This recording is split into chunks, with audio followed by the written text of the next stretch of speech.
He getting some coffee probably. Tom. I'm right here.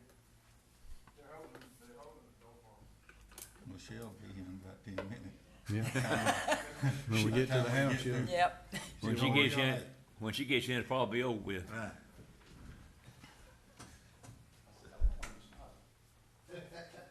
We got the high sheriff to keep order.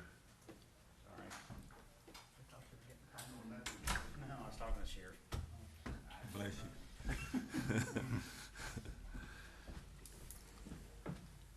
It's 9 o'clock, the appointed time to reconvene from the meeting that we had on Wednesday, so this time I will bring the meeting to order. We have the discussion about the appointment of the new county administrator. Mr. Chairman, I'd like to make a motion that we appoint Karen Sowell as the county administrator. We have a motion, do we have a second? I'll second that, Chairman. We have a motion and a second. Are there any discussion? I'd like to say, Mr. Chairman, if I may, all of the applications were just excellent. I mean, I've been in interview situations a lot of years, especially in pastoring, because I'd have to get resumes from pastors and present them to churches.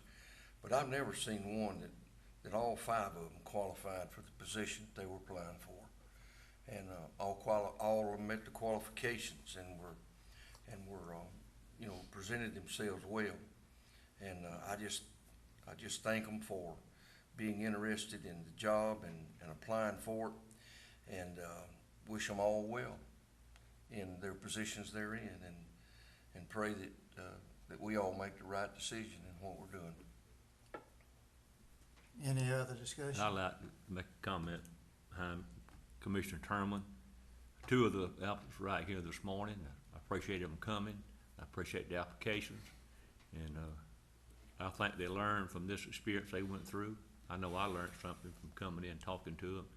And I appreciate them being willing to put the application out for us to look at. And we couldn't hire every one of them. All of them were good applicants. And I appreciate them. Thank y'all. I'm sorry we had to narrow it down to 1. Thank y'all. Mr. Northey? I'm like all y'all. It's just been a lot of sleepless times and worries, and you look at things and you try to weigh them out and what you think's the best, and it's just hard. And you go back and forth, and it's just been going on, and it's nothing that we finding wrong me with anybody. It's what all you finding that you think, what you like the best. And everybody's, I didn't look at the negatives of people. I looked at the positives of people. And there's just no, that tells you something in our applicants, that you have to look at all the positives instead of their negatives, because their negatives was not there. So it's just, I'm like y'all, you come down to 1 and all of y'all deserve it. And I'm sorry, that the ones that don't get it, but I thank y'all for what you do and how you do your jobs, and it means a lot. Mr. Barton? It does, and it was tough for us to narrow it down, and we've talked amongst ourselves, and debated over it and prayed about it and done everything we know to do, and the applicants that applied are really qualified for the job that they're in. And that's one of the things that I looked at as to what would be less disruptive to the county organization. And, I appreciate your efforts, and I just hope that we'll all get work together and keep striving to do better than we do. With that comments, I will poll the commission members. Mr. Barton? Yes. We have a motion, let me back up, we have a motion and a second to appoint Ms. Karen Sowell. The motion was made by Mr. Barton Yes, and and seconded second by by Mr. Mr. Elmore. Elmore. That was what I wrote, okay. Let me say this, from the standpoint of accounting and payroll, I looked at it creates a problem when you do an increase or whatever in the middle of a payroll, and I would like to suggest that the effective date of this appointment be the 4th day of January, and that's the start of the first pay period after the year. That Mr. Chairman. gives Ms. Petty, she will leave on the 1st of January, is that correct? That's right. And this just sort of streamlines the process for Ms. Castleberry in the payroll Right. department. Do we make this a separate? No, you can include that in your motion to be effective, the appointment will be effective January 4th. No, I'll make that motion. I mean, Mr. yeah, I mean, my- Elmore, I'll suck that one. right. Okay, That would- now- That would simplify it. So, We have the motion to appoint Ms. Karen Solomon. The new, welcome, Ms. McGurlock. You've missed, We will bring you up to date. okay, go ahead. Mr. Barton moved that we appoint Karen Sowell as the next administrator, Mr. Elmore second. At this time, we're fixing to take the vote, and I'm fixing to poll the commission. I feel like this is so extremely important that we need to poll rather than just taking a voice vote on it. Mr. Barton, Yes. Mr. Northern, Yes. Mr. Elmore, Yes. Mr. Turner. yes. Is there any other thing to be said? No. With that, Good luck. the motion carries Everybody. unanimous, there being no dissent. And, the effective date of this appointment is 4 January 2015. At this time, I would like for us to set a workshop up for next Wednesday at 8:30 a.m. And this is sort of accommodating Mr. Albritton's schedule. It ain't accommodating mine, Mr. Chairman. Well, this is the situation we've got. We got a situation with. Well, I got a situation too. I got a test with a heart doctor. Well, the only reason I'm denouncing it as a workshop so that we can comply with the open meetings law. Well, I just wanted you to know I couldn't be here. Well, the biggest thing we had contact by one of the subcontractors yesterday. He cannot get paid. There's a discrepancy between the contractor and him.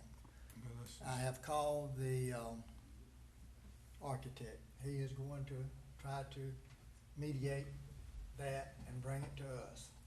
There's a possibility that we may have to pay some additional money because of some action. But anyway, Mr. Patrick Addison with the architectural firm will be here Wednesday at 9 o'clock to discuss all this with us. And, I'm sorry that came about yesterday. No way that, and Well, we won't be making any decisions. we won't be making any No. decisions. But- It's just but an if you- informational, 8:30, is that what time you said? yes.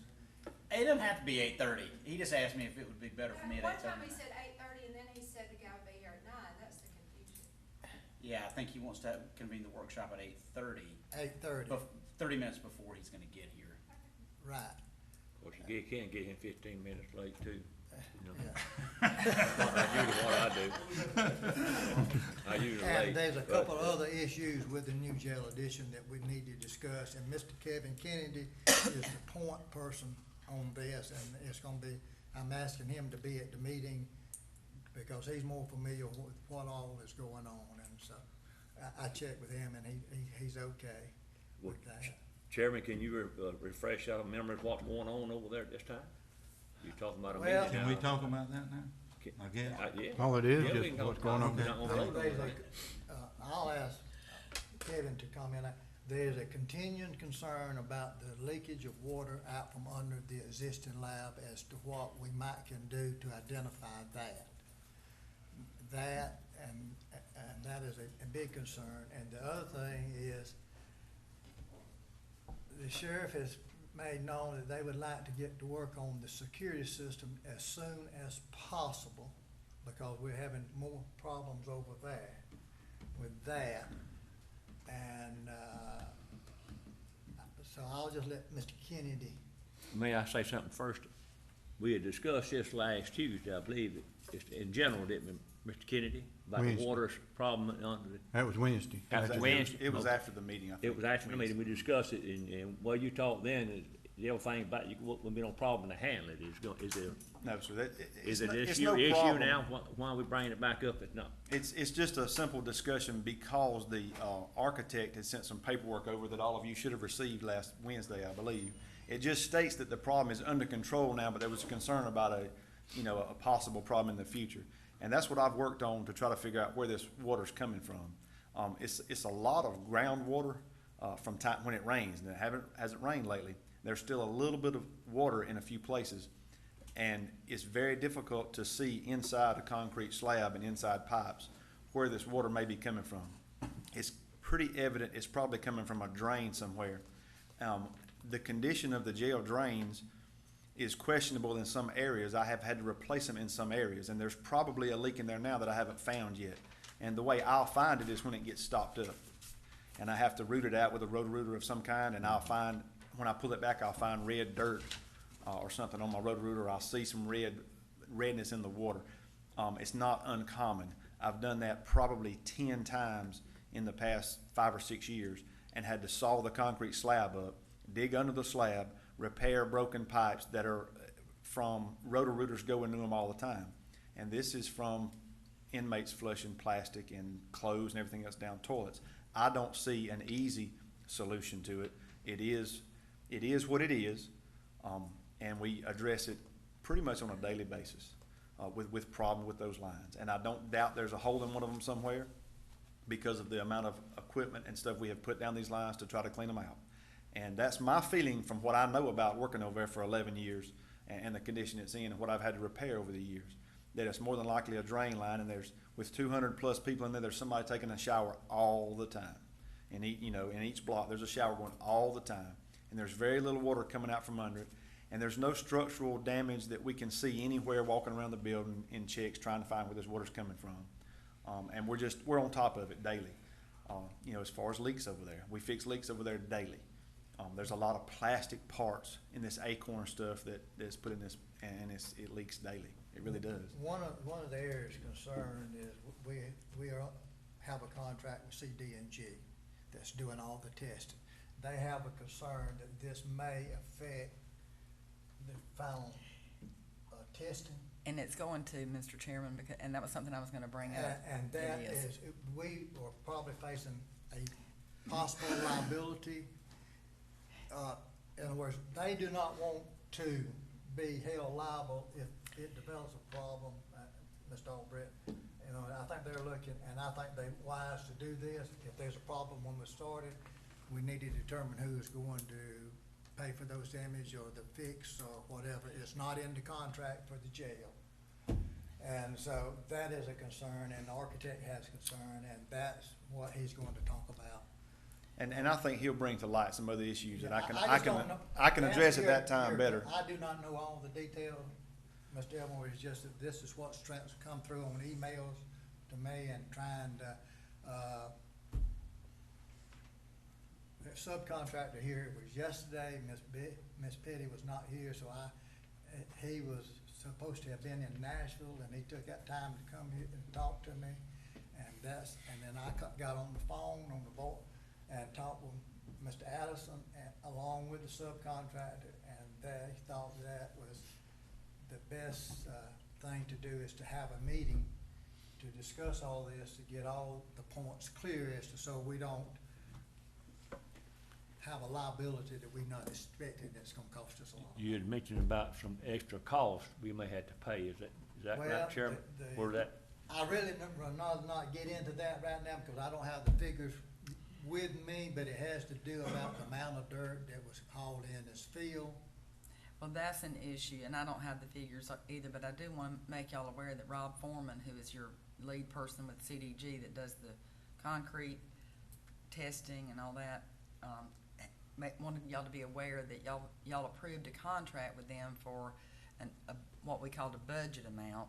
Right. But the contract itself is based on a unit price, and that is there's gonna be an overrun there of about $3,000 to $3,500. So that's just an that's issue. just- but And it's- I think the architect is more familiar with everything Right. than anybody else. And I've worked with CDG the whole time they've been out there, and it was my understanding, I don't know if there's any documentation anywhere, but it was my understanding that what I had to do was to divert that water away from that new slab, and that's what I did at the time. And I didn't know that there was a question about the final test. I thought everything was done, and I was working with two individuals, I don't even remember their names right this minute, but with CDG that was out there testing regularly. Every time they would put a little dirt in the hole and they'd pack it, they'd come test it. But before they ever started, I had to have that water that was leaking into that hole under control. And CDG was there every day until I had that done. And they told the contractor to proceed because I had the water issue taken care of. Well, I just think that, you know, there's nothing else that I can add. I just don't have enough of detailed information to impart to y'all this morning. And that's one reason the architect And wanted that's to come why the next week. architect is coming. And I'll just tell you why I'm declaring the workshop is to comply with open meetings law in case we have more than three or more commissioners that wish to attend that meeting. That's the reason, Mr. Turner. If there's nothing else, I'll entertain a motion to adjourn. I make a motion to adjourn. All in favor, stand.